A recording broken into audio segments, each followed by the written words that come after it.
Ils ne sont plus que 9. Ils viennent des 4 coins de l'Europe. Ouais, c'est ça, ouais. Leur but, gagner 600 000 € que vous leur filerez en appelant comme des cons sur des numéros surtaxés. Vous avez 9 semaines pour les détester.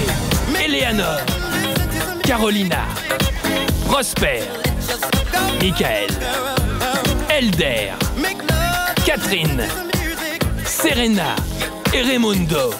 N'allez, qui mérite d'être le vainqueur de Bad People? Personne. Alors démerdez-vous. Bonsoir, on retrouve les Bad People juste après l'éviction de ce gros lard d'anti et que ce pistonné de Prosper a eu bien chaud aux miches. Mais on peut le dire désormais parce que vous l'aviez deviné, Prosper peut être nominé toutes les semaines, il ne sera jamais viré parce que c'est lui le franchouille et aussi parce qu'il est le copain de la prod. Mais assez disserté, voyons voir ce que glandent nos glandeurs à 600 000 €. J'ai juste une petite revendication à faire. Ah, porca miseria, il manque de vraies femmes ici. C'est-à-dire? Une femme qui s'occupe bien de moi, une femme qui me fait la bouffe, qui me lave mes affaires, qui me lave le corps, qui me borde dans mon lit, tout ça, quoi. Rien que ça, ça sera tout? Non, si elle peut me sucer au réveil en mangeant des spaghettis et en chantant la Traviata, c'est pas plus mal. Comment il s'appelait le bad invité de la semaine dernière déjà? Nagui. Non. Guillaume Durand. Non. Le père Fouras. Mais non. Laurent Cabrol. Mais non. Bruno Gaston. Non. Michel Drucker. Non. Zappy Max. Non. Alors c'est son nom. Oui, bah, ils l'ont remplacé dans la villa et demain il y a quelqu'un d'autre qui arrive. Ah, donc ça veut dire qu'on peut faire plus naze? Ouais, on va se cogner Jean-Pascal. Ah ouais, Jean-Pascal, c'est du lourd. C'est du lourd. Qu'il est doux de ne rien foutre, nos Bad People redoutent à juste titre l'arrivée de JP. Ce qui se comprend car ce dernier n'est qu'un parasite, même pas un spectacle. Moi-même, j'ai du mal à comprendre comment il est possible qu'on trouve de l'argent pour salarier une loc pareille. De leur côté, les filles conscientes qu'elles aussi doivent faire leur maximum pour passer pour des grosses tâches bonnes à rien, ont décidé de tchatcher de rien. Non mais attends, moi, je suis moi, tu comprends? Et ça je le sais, d'accord? Je le sais quand même. Je le sais.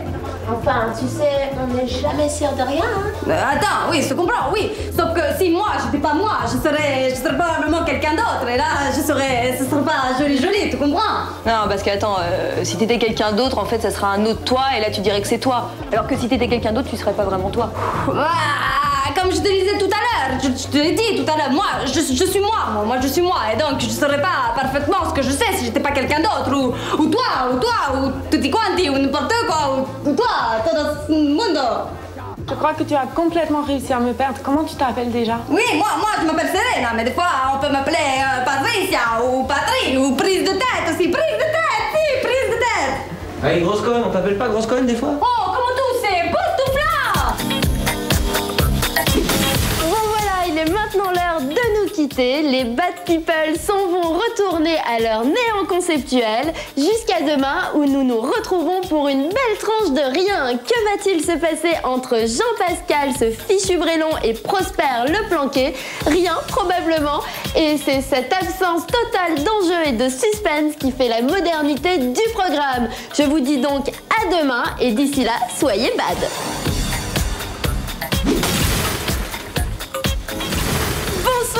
Ils sont crawa, ils sont feignants, ils sont incultes, ils n'ont honte de rien. En plus, ils viennent d'être rejoints par ce grand défendeur d'andouille de Jean-Pascal et par les filles du groupe Les Modèles. Ils glandaient à 9, les voilà maintenant qui glandent à 13. Mais voyons comment les filles d'un côté et les garçons de l'autre ont accueilli la nouvelle de l'arrivée des Modèles. Ce groupe de nanas tellement connes mais tellement bonnes.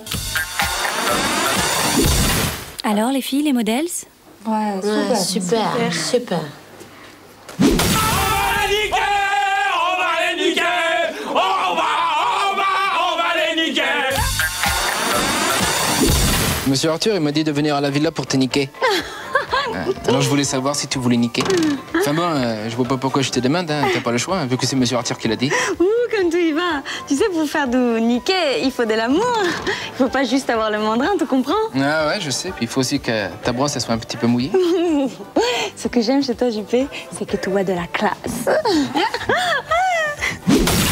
C'est simple, hein. Je fais tout qu'est-ce que Monsieur Arthur il me dit de faire. Hein. Si Monsieur Arthur il me dit JP Grincan pisse dans un violon, moi je fais encore plus que qu'est-ce qu'il me demande. Hein. Je suis dans une contrebasse. Hein. Hey, comme ça le JP. Oh la salope Serena là. Elle me chauffe et après elle me dit d'aller siffler sur la colline. Putain, il y a même pas de colline là, j'y comprends rien. Ouais, t'es trop con, c'est pour ça. Attends, tu te fous de ma gueule là, c'est ça Prosper? Fais attention hein. Je te casse la tête et après je vais tout dire à Monsieur Arthur. Hein. Ok, alors je retire. Tu es pas con, tu es hyper intelligent. Ouais, mais tu l'as dit quand même, hein, j'ai entendu. C'est resté gravé là, hein. Alors je vais te casser ta petite gueule, moi, d'accord? Enculé! Et de toute façon, même si t'avais pas dit que j'étais con, je te l'aurais pété ta petite gueule. Parce que Monsieur Arthur il m'a dit, tu lui pètes sa petite gueule! Oh, l'agitateur! Oh là là, c'est en train de chauffer entre Jean-Pascal et Prosper. J'espère qu'ils vont bientôt se mettre sur la gueule parce que la baston avec le cul, c'est le seul rebondissement qu'on ait trouvé.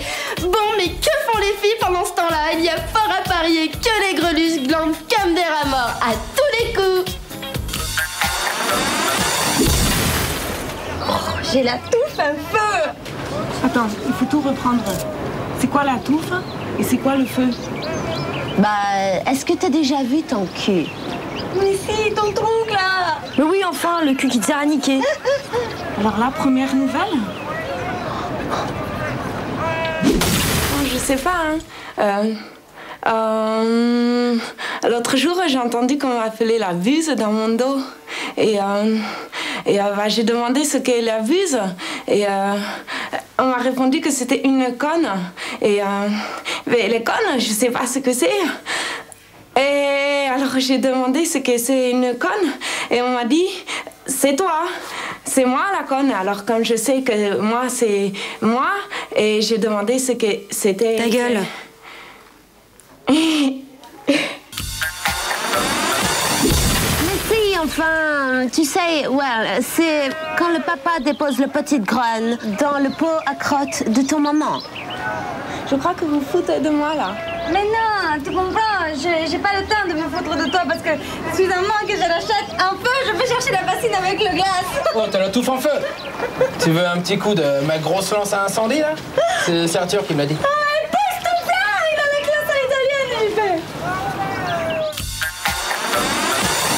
Et bah alors, on se demande vraiment s'il va la lui donner ou pas. Bon, mais que font les trois tartes du groupe Les Models pendant ce temps-là? Bah rien précisément, c'est fort, donc continuez à tous nous téléphoner, bande de petits pigeons, ça augmentera la cagnotte indue de cette bande de glandeurs. Elle est pas injuste la vie, allez, à demain les blaireaux, et comme on dit au Portugal, y a la chato en fuego.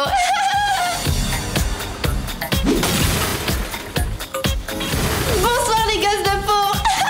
Alors qu'ont fait nos bêtes people aujourd'hui, ou plutôt que n'ont-ils pas fait, puisque le spectacle qu'on vous inflige, c'est leur inertie surpayée. Justement, bah le scoop, c'est que Jean-Pascal, finalement, il lui a donné à cette cruche de Serena. C'est ça l'info du jour. Bon alors Monsieur Arthur il m'a dit de faire semblant d'avoir une idée, alors on va faire alerte Malibu là, avec les maillots de bain et tout. Pourquoi on ferait ça? Bah oui, c'est bête, pourquoi? Ta gueule toi là! Putain, depuis que je t'ai niqué, tu te crois tout permis? Putain, si on fait ça, c'est parce qu'il faut qu'on doit montrer des meufs en maillot de bain, c'est tout. Moi, ce que j'aime chez Jean-Pascal, c'est qu'il est complètement... Il a l'œil qui fait... Il est comme Pinocchio, il aime le parmigiano, il est intelligent comme Fellini, il aime l'Italie, il est comme moi, il aime les casquettes et il me fait quelque chose dans la touffe à chaque fois que je le vois et c'est pour ça que je suis comme ça, où je tourne, c'est pour ça, je l'aime Jean-Pascal, il est intelligent et il est un leader. J'ai bougé mon bras pour avancer dans l'eau. Mais attends, t'es pas dans l'eau là en vrai? Non mais j'essaie de faire semblant. Donc là je bouge le bras, et si je bouge pas le bras, je fais la planche. Ah, il faut te faire la planche, hein. Et Prosper, t'en as rien à foutre de ce que je dis? Putain, tire au flamme. Je vais t'apprendre à rien branler quand j'explique la vie là, hein? Tu vas me faire 20 pompes à poil, et pendant ce temps-là, je vais niquer ta meuf, et pauvre con, ça t'apprendra. Bon, vont-ils commettre maintenant? Notre Jean-Pascal, par exemple, c'est l'agitateur des conneries #1. Bon, je dis notre Jean-Pascal parce que ça crée une intimité bidon. C'est pour donner aux spectateurs l'impression qu'on partage quelque chose. Alors que c'est parfaitement faux. Pas con, non? Bon, et si on faisait des déclarations d'amour à les meufs, tu vois, mais dans une langue étrangère, tu vois, une langue étrangère, mais qui est pas celle de la nôtre. Et pousse-toi! Mon petit bonhomme, la langue étrangère qu'est la tienne, c'est plus une langue étrangère. Oui, parce que la langue étrangère qu'est la tienne, elle est étrangère pour les étrangers. Putain, tu veux dire qu'il y a des étrangers même dans la villa? Oui, peut-être, mais ça n'a aucun rapport. Hein. Ah, mais j'avais pas prévu, ça fout tout par terre. Faut que j'aille voir monsieur Arthur, hein, demander qu'est-ce que je dois faire. Hein. Je suis pas sûr que ce soit une flèche, Jean-Pascal. Parfois, j'ai même l'impression qu'il est carrément con. Je sais pas, il y a des indices comme ça. Mais bon, en même temps, je peux me tromper. Hein. Mais bon, quelqu'un s'amènerait, il me dirait « Oui, Jean-Pascal, c'est le roi des cons. » Eh ben, je serais tenté de le croire. C'est vrai, ça, c'est pas si évident. Prosper, dis, tu m'aimes? Oui, je t'aime, bien sûr, je t'aime. Non, mais sans mentir, tu m'aimes? Sans mentir, tu veux dire même pas avec un petit baratin, un petit pipeau comme ça, qui mange pas de pain? Non, mais sans mentir, je voulais un truc sincère, une réponse sans mentir. Ah, ok. Alors tu m'aimes? Alors sans mentir, non, je t'aime pas en fait. J'en ai rien à foutre de la villa, j'en ai rien à foutre de ta gueule. Moi, ce qui m'intéresse, c'est de passer à la télé, tu sais, la petite lucarne magique. Alors, toi, j'en ai rien à foutre. Mais en même temps, les 600 000 euros, je dis pas non, hein, tu vois. Mais t'aimer, ça, c'est pas possible parce que moi, j'aime que ma mère. Allez, bonne nuit.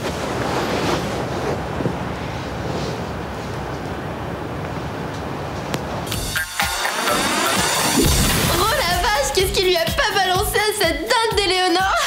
Et oui, les pigeonneaux, c'est ça la télévision du réel. Que des trucs bidons racontés par des gens qui ont l'air sincères parce que c'est pas des comédiens.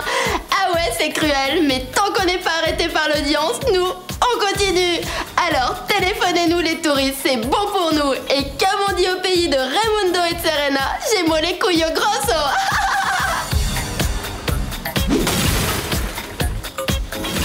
Bonjour public crédule. Alors une fois de plus, j'ai envie de dire spectacle de la misère et misère du spectacle. Aujourd'hui, les bad people doivent désigner ceux d'entre eux qui doivent quitter la villa. Alors, il n'y a pas le moindre suspense puisque c'est la prod qui a choisi ceux qui devaient être désignés. Bon, tout le monde sait que c'est du bidon, mais faisons quand même semblant de marcher dans cette sinistre combine. Bon alors, pour qui c'est qui va se faire jeter de la villa? Il y a monsieur Arthur qui veut qu'on désigne ce gros crétin de Prosper. Bien fait pour ta gueule, t'aimes pas? Ta poufiasse d'Éléonore. Alors après, pour faire genre, waouh, rebondissement prévu et tout, et ben c'est toi les gros couillons de Nali, tu dégages. Alors, on va tous voter. Qui c'est qui est d'accord?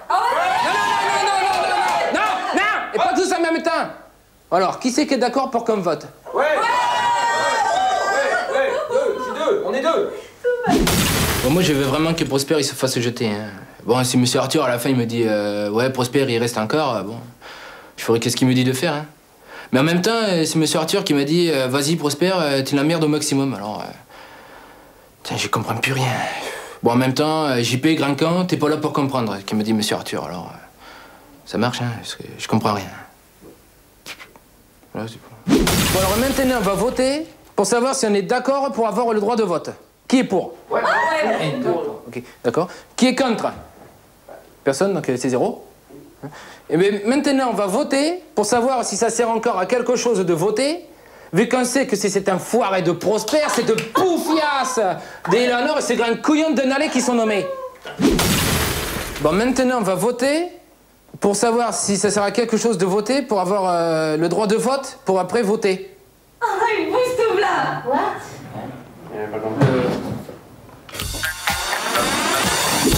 On ne le dira jamais assez, mais les bad people dans la villa représentent un scandale moderne authentique. Imaginez, 600 000 euros vont être donnés à un Jean Foutre, alors que la majorité d'entre vous trinent comme des ânes pour ramasser le SMIC. Si ça, c'est pas la honte, ça, je m'y connais pas. Raimundo, y a pas que la glande dans la vie. Parlons un peu des affaires du monde, veux-tu? Que penses-tu du Bagdadi moyen? Ça doit être hyper dur, la vie du Bagdadi, non? Attends, je t'arrête tout de suite. On dit pas un Bagdadi, on dit un Bagdado. Tu comprends? C'est la règle en italien. Un Bagdado, des Bagdadi. Ouais, mais je m'en fous, tu vois. Tu t'en fous peut-être, mais pas moi. Alors tu reformules ta question en italien correct ou alors tu vas chier. Bah tu sais quoi? Je vais chier. Bon alors, nous allons établir maintenant un direct avec la villa des Bad People. C'est un exploit technique assez minable, mais la production m'a demandé de le survendre, alors je vous dis que c'est très fort. Alors bonsoir les Bad People, nous allons découvrir les nominés de la semaine. Bon alors, le suspense est à son comble puisque nous allons dévoiler le nom de ceux que la production a choisis pour les stigmatiser. Trop fort, hein, d'autant qu'on les connaît déjà. Ouais, moi par exemple, je sais que j'en suis de la revue. Et moi aussi. Ouais, moi aussi. Bon, un peu de silence, bande de nazes. Taisez-vous, merde. Et donc, les nominés sont Prosper. Oh, quelle surprise! Nané, histoire de faire style. On l'attendait pas à celui-là. Ah, j'avais dit. Et Éléonore. Wow. Comme on est dérouté, ça c'est du rebondissement. Hein. Et oui, bande de truffes, la prod a pensé que ça relancerait l'intérêt du jeu si on séparait le petit couple Éléonore et Prosper. En plus, ils ont donné à peu près tout ce qu'ils avaient à donner, donc maintenant ils servent plus à rien. C'est pas plus mal si on les balance. Oh là là, comme c'est cynique, ces films ont joué, bravo. Et ben voilà, c'est torché, il ne me reste plus qu'à vous demander de voter par téléphone surtaxé, les petits pigeons. De toute façon, vous savez que les choix de la prod sont faits. Donc si vous téléphonez, c'est vraiment que vous avez envie de filer du blé à TF1. Sinon, vous vous demandez peut-être pourquoi je vous ai pas parlé des modèles. Bah c'est normal, c'est du rien. Allez, je me casse, bonsoir. Et comme on dit en Pologne, Lionel Abelanski.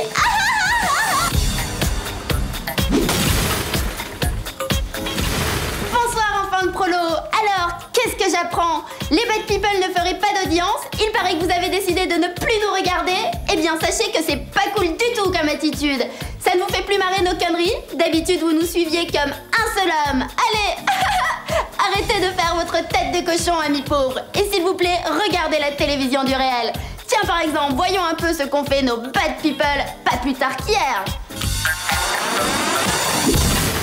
Pinocchio et les cheveux manés. Il y a Mr. Bad, vous savez, le perso bidon de la prod là, qui nous lance un nouveau défi. Alors, les filles devront lâcher des caisses au nez des garçons. Chaque caisson larguée rapportera 2000 € à la largueuse. Fera rire les téléspectateurs incrédules et Esperola fera parler de l'émission dans les journaux. Bon bah voilà, hein, je crois que vous avez compris. Dès qu'il y a un chum qui arrive, on lui pète à la face. Catherine, t'as compris? Non. Époustouflant. Non, on peut pas dire que ce soit vulgaire. Non, vulgaire, c'est pas ça. Bon, c'est vrai que moi, je voulais pas péter comme ça au début. Je trouve pas ça élégant. C'est pas classe de péter. Mais bon, à 2000 € les caissons, c'est quand même intéressant. Bon, d'un autre côté, je pense qu'il fallait un peu péter comme ça. Je pouvais pas refuser. À un moment donné, ça puait tellement, c'était tellement épais que moi, je croyais que je mâchais des chewing-gums. Et en fait, c'était une greluche des modèles qui avait lâché une caisse.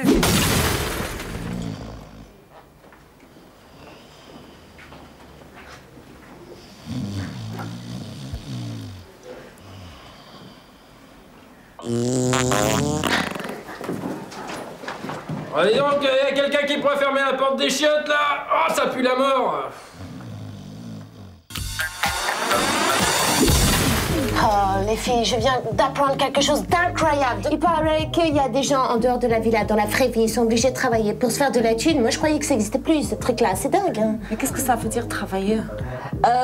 Travailler, tu vois, ça veut dire, bah, tu te lèves tôt, souvent, tous les matins. Ah non, déjà, ça, c'est la loose. Hein. Ah mais attends, c'est pas fini, hein. Parce qu'en plus, tu bois du mauvais café, après tu fais des transports en commun surbondés, et si t'as ta propre bagnole, bah tu restes kéblo comme ça dans du embouteillage pendant des heures. Non, t'as un fun, hein. Ouais, après, c'est pas fini, hein, parce qu'après les transports comme ça, inhumains, eh bien, t'es obligé de gesticuler selon des règles pas très nettes pour faire du bien et du service. C'est dingue. Mais merde, moi, je savais pas tout ça, hein, dis donc, hein. Ah non mais attends, Parce qu'après avoir gesticulé comme ça pendant des plombes, ben tu deviens une loque, tu vois. Alors tu fumes, tu stresses, tu prends des médocs à plus savoir qu'en faire, et puis après il te file un espèce de chef qui est encore plus con que toi, et puis à la fin il te donne un salaire. Ouais, tu gagnes même pas 1000 €, tu sais. Oui, mon ami, c'est comme ça que ça marche. Oh, cette taube, moi je suis verte, hein. Qui c'est le connard qui a inventé votre truc là? Eh, dis pas de mal du travail, hein, parce que nous, quand on est comme ça, là, qu'on pète pour 2000 €, eh ben c'est du spectacle vivant. C'est du travail. Eh ben tu vois, hein, je préfère ça, hein. Sinon, un travail, je suis contente de le savoir. Et allez, tiens, encore un peu du travail de fait, dis donc. Hein. Oh, qu'est-ce que je bosse, moi. Je suis crevée. Alors comme ça, vous voulez booster l'audience? Pas de problème, je vais faire le spectacle. Alors, je vais me carrer des trucs dans le calbar. Je vais commencer par me carrer un pack de crocs, ça c'est sûr. Après le pack de crocs, je vais me carrer une roue démentale. Et après la roue démentale, peut-être un tracteur. Et s'il faut, je me carrerai un Airbus A320, si c'est possible. The show must go on. Notre émission touche à sa fin, alors ce lourdeau de Jean-Pascal va se tirer de la villa. Et ça, je pense que le niveau n'en souffrira pas. Je vous le répète, téléphonez-nous, sinon on est mal. Bon, moi, je vais rentrer chez moi, et là je vous dis pas la déprime. Mon mari, il fait de la télé-réalité sur une autre chaîne. Eh ben, il a aussi des galères. Tous les soirs, on s'engueule. Alors si vous voulez que mon couple s'en sorte, faites ce qu'on vous dit et regardez-nous. Allez, à plus. Et comme on dit au Maroc, El Radoua, Lechmir, Inch'Allah.